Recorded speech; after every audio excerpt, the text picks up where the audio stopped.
افغانستان په وړاندې باندې یو منزل وي، یوه نښه وي او د هغې په لور باندې هغه تګ کوي.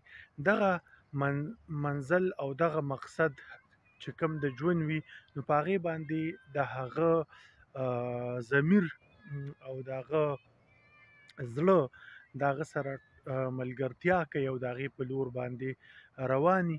او چې د کوم خلکو په ژوند کې دغه مقصدیت نه وي، بې مقصده نو اکثر هغوی زیات د پریشانو ښکار هم وي، د کنفیوژن ښکار هم، یو مختلف قسمه بیمارۍ ورته هم د دغه ټینشن په وجه باندې لګي.